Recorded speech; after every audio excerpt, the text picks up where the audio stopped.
Bonjour, je suis Édith Dumont, directrice de l'éducation du Conseil des écoles publiques de l'Est de l'Ontario depuis maintenant presque 3 ans.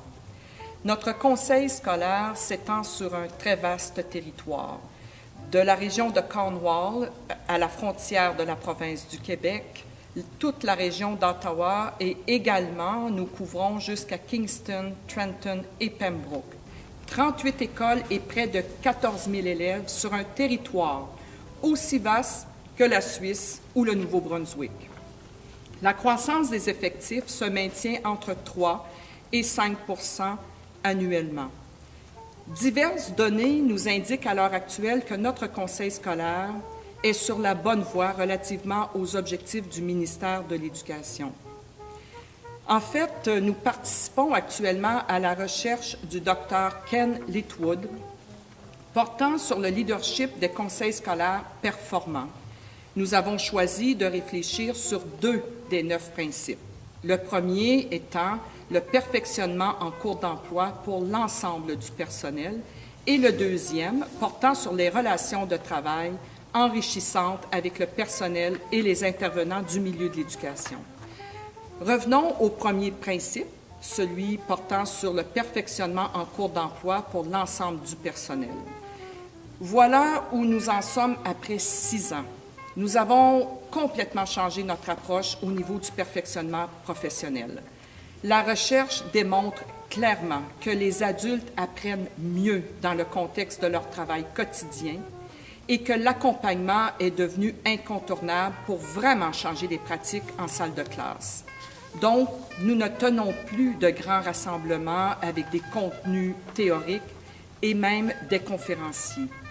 Nos experts de contenu, nos conseillers pédagogiques, tant au niveau de la pédagogie en salle de classe que sur le plan administratif, donnent maintenant leur formation en temps réel sur le lieu même de travail de notre personnel. Nos conseillers pédagogiques travaillent dans les écoles avec les enseignants et les élèves et très souvent directement en salle de classe. La formation est maintenant toujours suivie d'un accompagnement individuel ou en petits groupes. Chaque école élémentaire et secondaire a une équipe de la réussite composée de la direction, d'un leader de la réussite des élèves, l'enseignant ressources, l'enseignant responsable de la littératie, l'enseignant responsable de la numératie et, pour le secondaire, l'orienteur. Chaque équipe a un calendrier de rencontres déterminé dès la rentrée scolaire et se joint à cette équipe occasionnellement le surintendant lui-même, les conseillers pédagogiques, les directions des services pédagogiques et souvent la direction de l'éducation. Les écoles sont encouragées à travailler avec d'autres équipes de la réussite de différentes écoles dans leur région. Nous encourageons beaucoup le concept de l'enquête collaborative à tous les niveaux.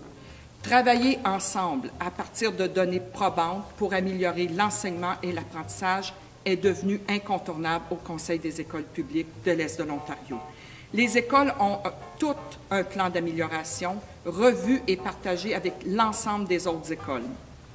Les plans d'amélioration des écoles sont étudiés par la gestion et forment après le plan d'amélioration du Conseil.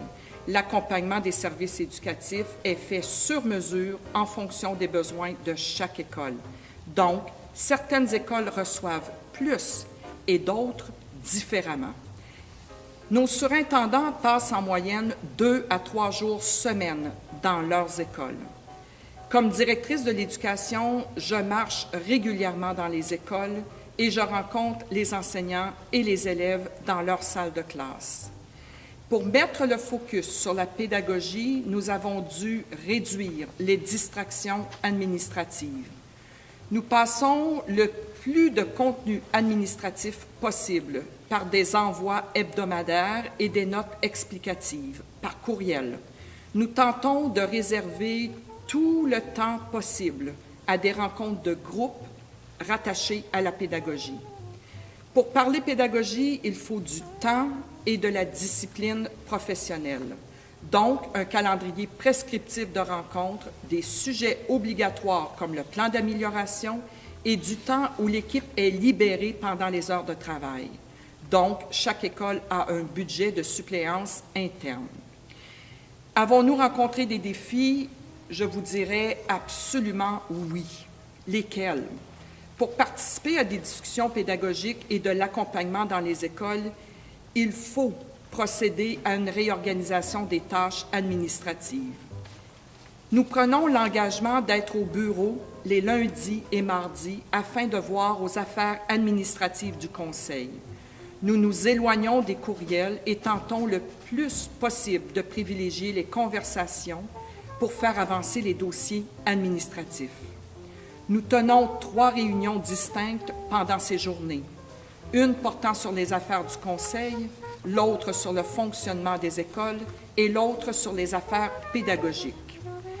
L'autre défi a été d'être en mesure de fournir des données probantes aux écoles afin que les discussions pédagogiques soient pertinentes et mènent au changement des pratiques d'enseignement. Une équipe de 3 personnes y travaille quotidiennement depuis 3 ans. Cette année, notre défi est de se pencher sur l'harmonisation des pratiques d'accompagnement des surintendants dans les écoles. Nous devrions sortir avec un encadrement commun qui va renforcer notre approche à tous les niveaux du système. Nous serons également en mesure de mieux mesurer l'efficience des stratégies d'accompagnement. Le deuxième principe que nous avons retenu est celui des relations de travail enrichissantes avec le personnel et les intervenants. Des relations de travail enrichissantes reposent essentiellement sur des relations interpersonnelles et professionnelles authentiques. Depuis les 6 dernières années, il y a une présence et une visibilité accrue du personnel du siège social dans les écoles. Par exemple, les surintendants passent en moyenne 2 à 3 jours semaine dans leurs écoles et dans leur communauté scolaire. Nous assistons également aux communautés d'apprentissage professionnel, les CAP, afin de participer au questionnement des équipes de la réussite pour l'amélioration continue de l'enseignement et de l'apprentissage. Puisque nous favorisons la formation en milieu de travail, les services administratifs aussi vont appuyer le personnel des écoles directement dans les écoles le plus souvent possible. Nous nous entraidons de manière très significative entre départements. Par exemple, récemment, les ressources humaines devaient compléter des profils de compétences pour l'ensemble de nos employés en vue d'adapter les affichages, le testing psychométrique et le processus d'entrevue. Sachez que tous les membres de la haute gestion ont participé à 3 sessions de travail de 3 heures afin d'appuyer notre équipe des ressources humaines dans l'établissement de ces nouveaux profils. Nous avons 4 types de rencontres bien définis afin d'assurer une communication efficiente sur les dossiers prioritaires du Conseil.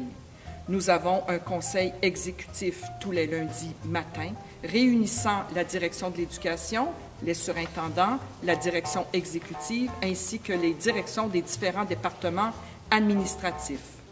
Une fois par mois, le sujet principal porte sur la planification stratégique. Nous avons également une réunion des services éducatifs, réunissant cette fois-ci les surintendants et les directions pédagogiques.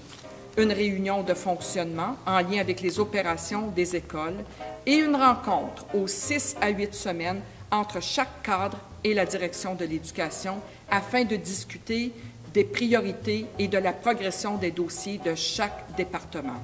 Afin d'enrichir les relations professionnelles et notre travail, nous avons fait beaucoup de place au monde universitaire dans nos écoles. L'expérience s'avère très positive. Les enseignants, les directions et nous-mêmes avons l'occasion d'échanger avec des chercheurs, de contribuer à leur recherche et surtout de réfléchir sur nos propres pratiques. C'est certainement des partenariats qui valorisent énormément notre travail. Cela permet même à divers professionnels de l'éducation de donner des ateliers et des conférences au niveau provincial, national et international.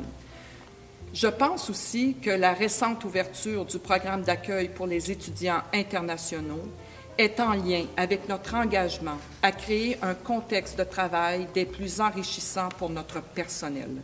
Nous accueillons présentement nos premiers 23 élèves en provenance de divers pays.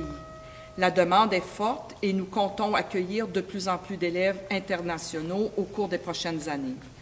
Le but ultime de ce volet international au sein de notre conseil scolaire est de créer des partenariats qui permettront de faire vivre des échanges éducatifs à notre personnel à l'extérieur de la province et du pays, et certainement de permettre à nos élèves de vivre des expériences d'apprentissage à l'extérieur de la salle de classe. Ce type d'initiative contribue grandement à enrichir les relations de travail. Il faut aussi mentionner que nous mettons beaucoup l'emphase sur la composante communautaire de nos écoles. Il est essentiel que nos écoles s'ouvrent sur leur communauté et qu'elles soient des foyers d'accueil et qu'elles soient présentement dans la communauté. Par exemple, sous peu, nous aurons un club de devoirs, non pas dans une école, mais dans la communauté, car les enfants qui en ont le plus besoin ne peuvent souvent pas demeurer à l'école faute de transport. Voilà des façons innovatrices de faire les choses qui enrichissent définitivement la qualité des relations professionnelles. C'est très valorisant de faire les choses autrement et de recevoir l'appui de la gestion pour faire autrement. C'est dire que nous reconnaissons l'expérience du milieu, le sens de l'innovation et l'engagement des communautés professionnelles et communautaires. Je dirais que dans le cadre de mes fonctions, c'est définitivement ce qui me rend le plus fier de mon organisation. Enfin, formation sur mesure, mentorat, mesures d'accueil ciblées, implication du milieu universitaire, accompagnement ciblé du ministère de l'Éducation et certains partenaires, groupes consultatifs constamment sollicités en vue de prendre des décisions, sont certainement les points les plus importants sur lesquels reposent des relations professionnelles enrichissantes de part et d'autre. Avons-nous des défis? Je dirais oui.